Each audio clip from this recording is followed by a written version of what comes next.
और नाज़रीन, भारतीय इलेक्शंस पर बात करने के लिए हमें ज्वाइन कर रहे हैं सीनियर सियासतदान साबिक वफाकी वजीर फवाद चौधरी साहब। फवाद साहब, अस्सलाम वालेकुम, वेलकम टू द शो। जी, अस्सलाम वालेकुम। फवाद साहब, आपकी कुछ अरसे से स्टेटमेंट्स और आपके ट्वीट्स ने भारतीय सियासत में, भारतीय मीडिया में बड़ी हलचल मचा के रखी हुई है। आपकी स्टेटमेंट्स थी, आप ऑलरेडी सपोर्ट कर रहे थे इंडिया की जो ऑपोजिशन है उनकी जमातों को, और आपने कहा जो भी मोदी को डिफीट करेगा, हराएगा, उनके साथ आपकी नेक तमन्नाएं हैं, नेक ख्वाहिशात का आपने इजहार किया था, जिसमें वहाँ की ऑपोजिशन को पाकिस्तान की बी टीम होने पर चार्जेस और जो एक्यूजेशंस का सामना करना पड़ रहा था। सो आप फोर्सी कर रहे थे कि मोदी जी को इस किस्म की शिकस्त का सामना करना पड़ेगा जहां पर वो 2/3 भी नहीं पुल ऑफ कर सकेंगे, और क्या रीजंस आपको नजर आ रहे थे? देखिए लीना, सबसे पहले तो ये है कि आप देखिए कि जो नरेंद्र मोदी है वो जब से गुजरात का फसाद हुआ जिसमें 2000 के करीब मुसलमान जो हैं उनको जान से मार दिया गया, हजारों लोग जख्मी हुए, उस वक्त से अब तक वो एक सिंबल बन चुके हैं एक्सट्रीमिज्म का। नरेंद्र मोदी के ऊपर देखिए, जब सन आजाद हुआ था तो हमारे जो फाउंडर्स थे उन्होंने ये वादा किया था हिंदुस्तान में रह जाने वाले मुसलमानों से कि पाकिस्तान आपके राइट्स के लिए खड़ा होगा। आज तो खैर हम अपने ही राइट्स के लिए जो है वो खड़े नहीं हो पा रहे, लेकिन हमारा वादा था कि हम हिंदुस्तान के मुसलमानों के राइट्स के लिए खड़े होंगे। लेकिन बदकिस्मती से कश्मीर हो या इस वक्त जो हिंदुस्तान के अंदर बिहार में और जो ये काऊ बेल्ट में जो मुसलमान रहते हैं उनके साथ जो सलूक बीजेपी के दौर में हुआ, आरएसएस फिलॉसफी के तहत, वो इतना बेईमाना था कि जाहिर है कि जो भी शख्स, और आपको पता है मेरे व्यूज एक्सट्रीमिज्म के ऊपर पाकिस्तान के अंदर भी नॉन है, and I have always stood against extremist B it in Pakistan या बाहर। और नरेंद्र मोदी इस वक्त एक चेहरा थे एक्सट्रीमिज्म का, कट्टरपंथी होने का, शिद्दत पसंद होने का। तो इसलिए जो भी जिस तरीके से केजरीवाल साहब हैं या राहुल गांधी हैं या ममता बनर्जी हैं, इनके अपने भी इश्यूज हैं, जाहिर है कि वो हमारे पाकिस्तान के बहुत सगे तो नहीं है, लेकिन कम से कम ये है कि नरेंद्र मोदी का रास्ता रोकने के लिए इनका साथ देना जरूरी। मैं समझता था कि जो भी कॉन्शियस रखता है उसको नरेंद्र मोदी का रास्ता रोकना चाहिए, and I think in the and they have actually done well.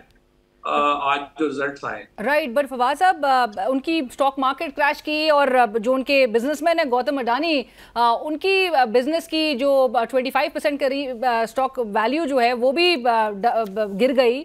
सारा मीडिया उनका गलत बहरहाल साबित हुआ। जो एग्जिट पोल्स में प्रेडिक्शंस बताई जा रही थी वो तमाम गलत साबित हुई, और मोर लेस लेट्स एडमिट के पाकिस्तान के 8 फरवरी के इलेक्शंस के हवाले से भी बड़ी कुछ प्रेडिक्शंस की गई थी और सब गलत ही साबित हुई। यस, बिल्कुल। ये देखिए ना, मीडिया सेट्स का जो एक कंट्रोल है उसकी तो बड़ी नाकामी हुई, और हिंदुस्तान के अंदर भी आपको पता है कि जिस तरह एग्जिट पोल्स दिए गए, अब एनडीटीवी जो है वो ये अडानी साहब उसके मालिक हैं। इसी तरह से जो अंबानी और ये मित्तल और ये अडानी, इन्होंने एक पूरा गैंग बना लिया जिन्होंने पूरा मीडिया कैप्चर कर लिया। और उसके बाद जो अपोजिशन थी उन्होंने बड़े मुश्किल हालात में इलेक्शन लड़ा है। आपको मालूम है केजरीवाल जो थे वो तो जेल में थे, उनको सुप्रीम कोर्ट ने रिहा किया, कैंपेन के लिए आए, और आई मस्ट से कि बड़े वो दलेर आदमी हैं। वो दोबारा गए और अब वो फिर जेल में जो है वहां पे चले गए, और 52 इस वक्त वहां पे डिग्री सेंटीग्रेड है दिल्ली के अंदर। अनफॉर्चुनेटली दिल्ली में आम आदमी पार्टी अच्छा परफॉर्म नहीं कर सकी, वरना ये बिल्कुल जो एनडीए था वो तो राउट हो गया था अगर ये थोड़ा सा दिल्ली की जो 7 सीटें हैं ये सारी की सारी वो ले गए, और एक दो जगह के और ऊपर जो है। लेकिन हमारा जो पहले था कि अब मोदी जी की हुकूमत थी, अब तो एनडीए की हुकूमत होगी, क्योंकि आपको मालूम है कि बड़ा थिन मार्जिन है। और अभी भी देखते हैं कि ये जो 2 लोग हैं नीतीश कुमार और नायडू, ये 2 जो है वो किस तरह से फैसला आगे करेंगे, बिकॉज इनकी जो 46 सीट्स है वही एक्चुअली मेन इस वक्त हुकूमत का फैसला करेंगी। बट ठीक है, मेरा ख्याल है मोदी अगली दफा एक कमजोर सी हुकूमत बना लें, और लेकिन ये डिसाइसिव नहीं होगा। और ये एक सब कॉन्टिनेंट के अंदर आप देखिए हिंदुस्तान के वोटर ने भी पाकिस्तान के वोटर की तरह बड़ी इनलाइटमेंट का मुजाहरा किया है। जिस तरह से पाकिस्तान के अंदर आप देखिए कि पूरा मीडिया कैप्चर करके तरीके इंसाफ को बिल्कुल एक दीवार से लगा दिया गया था, और जिस तरह कहते थे कि आंख का दरिया उबूर करके हमने सीटें निकाली हैं।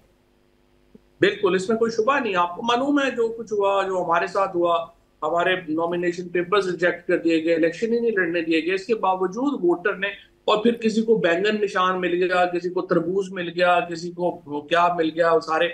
और इंडिया के अंदर भी इलेक्शन कमीशन बायस था, खुद जो राहुल गांधी हैं उनको जो है जेल भेजने की कोशिश की गई, उनकी मेंबरशिप सस्पेंड कर दी गई, केजरीवाल जी को जेल भेज दिया, सारी अपोजिशन के ऊपर पर्चे करा दिए गए, इलेक्शन कमीशन वहां पे लेट गया। आज वो प्रेस इसके कॉन्फ्रेंस कर रहे थे, बावजूद आज प्रेस कॉन्फ्रेंस करते हुए राहुल गांधी यही कह रहे थे कि हमने सिर्फ बीजेपी को ही नहीं बल्कि पूरी जो रियासती मशीनरी थी, खुफिया एजेंसीज थी, ब्यूरोक्रेसी थी और आदि अदलिया को के खिलाफ हमने इलेक्शंस लड़े हैं। बिल्कुल, अमित शाह वहां पे जो उनके अमित शाह ने, राजनाथ, ये सारे लोग जो हैं इन्होंने एक पूरा कैप्चर किया, और बहुत एक आई वुड से कि इंडियन डेमोक्रेसी को खतरा था। लेकिन वहां के वोटर ने एक दफा फिर साबित किया कि आम आदमी जो होता है वही एक हिफाजत करता है अपने हकूक की, और इन्होंने बड़े अच्छे तरीके से अपने, आप देखिए अयोध्या, जहां अभी वो राम मंदिर बना के आए थे, 5 महीने भी नहीं हुए, और अयोध्या में जो बिल्कुल एक आम से वर्कर ने जमानत ही जब्त करा दी है भारतीय जनता पार्टी के लीडर की। और खुद नरेंद्र मोदी जो है वो आखिर में एक दफा तो लग रहा था कि 10,000 वोटों से होगा, लेकिन बार वो जीते हैं। लेकिन देखिए राहुल गांधी 4 लाख वोटों से जीते हैं, और इनका जो है वो तकरीबन मेरे ख्याल लाख का डिफरेंस है। और जो इसी तरह से जो उनके राजनाथ हैं वो भी बाल बाल बचे हैं। सो ये एक हिंदुस्तान के अंदर मैं समझता हूँ कि एक जो वोटर है, आम आदमी है, उसने नफरत की सियासत के खिलाफ अपना वोट एक्सरसाइज किया है। उसने मजहब को एक नफरत फैलाने के लिए जो इस्तेमाल किया, सियासत के लिए जो इस्तेमाल किया नरेंद्र मोदी ने, उसके खिलाफ जो है ये वोट इस्तेमाल हुआ। और ये एक पूरे रीजन के लिए एक सुख का सांस लेने वाली बात है, क्योंकि अगर नरेंद्र मोदी बहुत बड़ी अक्सरियत से जीत जाते हैं तो आप यकीन कीजिए उन्होंने पाकिस्तान, चाइना, पूरी रीजन को मजीद डिस्टेबलाइज करना था। अब वो ये नहीं कर सकेंगे। इंडिया के अंदर उन्होंने मुसलमानों को बहुत तंग करना था। अब आप एक डिफरेंट नरेंद्र मोदी एक्सपेक्ट कर रहे हैं उनकी तरफ से, एक different stance as a third consecutive prime minister?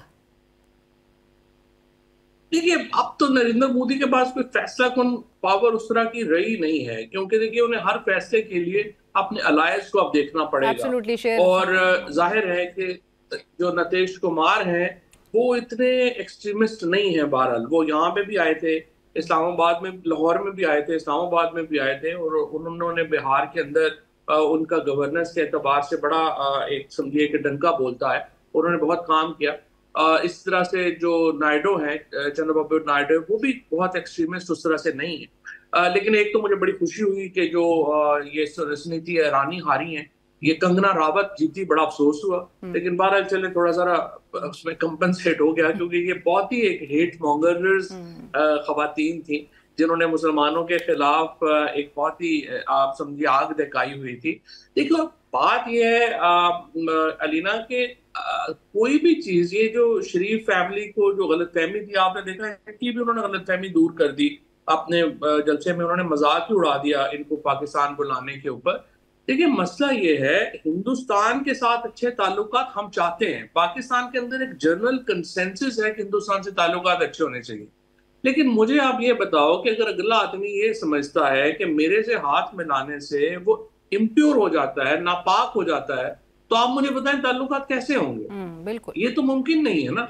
कुछ ना कुछ बराबरी तो रखनी पड़ेगी। अब नवाज शरीफ साहब ने एक बड़ी जो बयान यहाँ पे दे दी है, जो हिस्ट्री से बिल्कुल ही नाबलद बयान है। देखो कारगिल के ऊपर जो अगर आप एतराज करते हैं तो सियाचिन ग्लेशियर क्या था, सियाचिन ग्लेशियर में इंडियन आर्मी आ गई तो वो जायज हो गया। इसी तरीके से अगर आप वाजपेयी साहब की पाकिस्तानी एस्टेब्लिशमेंट पे आप क्रिटिसिज्म करते हैं नवाज शरीफ साहब, तो फिर जब मुशर्रफ मनमोहन मीटिंग हुई थी तो उसको किसने सबोटाइज किया? वो इंडियन एस्टेब्लिशमेंट ने नहीं किया था।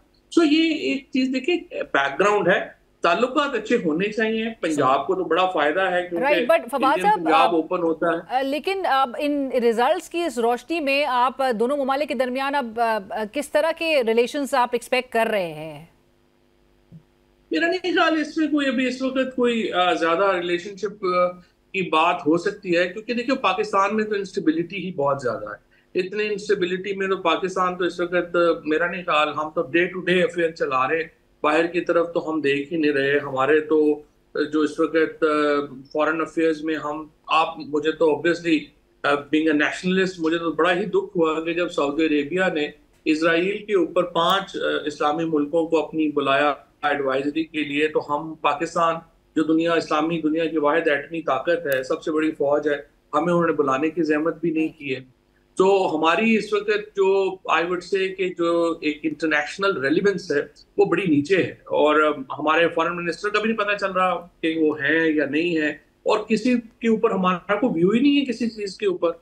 मसलन अभी आप देखिए, अभी पहले उन्होंने बाबरी मॉस्क शहीद की है, अब औरंगजेब मॉस्क दिल्ली में शहीद करने जा रहे हैं। पाकिस्तान में कोई चू ही नहीं करता। यहाँ लिंचिंग जो है वो अभी बड़े अल्लाह का शुक्र है कि फॉर्मेशन कमांडर्स की मीटिंग में खुदा खुदा करके एक स्टेटमेंट जो है वो उन्होंने दी इंडियन मुसलमानों के ऊपर, तो मुझे कुछ थोड़ा सा हौसला हुआ कि ये कोई तो सोच रहा है वहां पे भी इस बारे में। तो मुझे तो यही उम्मीद है कि यही उम्मीद थी कि जब फॉर्मेशन कमांडर्स बात कर रहे हैं तो फॉरेन ऑफिस तो उसके ऊपर कोई बात करेगा, बोलेगा। अभी तक उधर से कोई बात नहीं आई है। सो आई होप कि लेट्स पहले अपनी को रेलेवेंस बनाएंगे तो बात आगे चलेगी ना, अभी तो कोई रेलेवेंस नहीं है हमारी।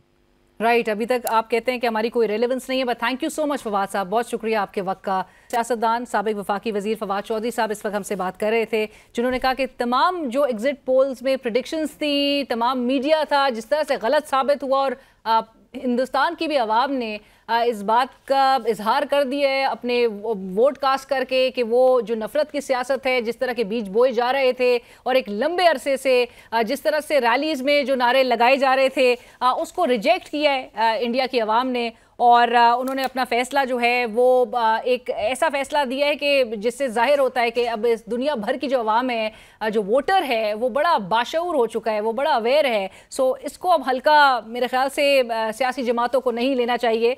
जिस किस्म के हालात पाकिस्तान में नजर आए 8 फरवरी को, और अब इंडियन इलेक्शंस में जिस किस्म के रिजल्ट सामने आ रहे हैं, उससे तमाम प्रेडिक्शंस जो है वो गलत साबित होती हुई दिखाई दी हैं। इसी के साथ ही बढ़ेंगे एक ब्रेक की तरफ, लेकिन ब्रेक के बाद इंटरेस्टिंगली कोर्ट केसेस हैं अहम नौयत के, और साथ साथ जो इलेक्शन कमीशन ऑफ पाकिस्तान ने एक्सेप्ट की है ट्रिब्यूनल चेंज होने से मुताल्लिक नून लीगी रहनुमाओं की दरख्वास्त, उस पर भी हम बिलखुसूस बात करेंगे एक ब्रेक के बाद।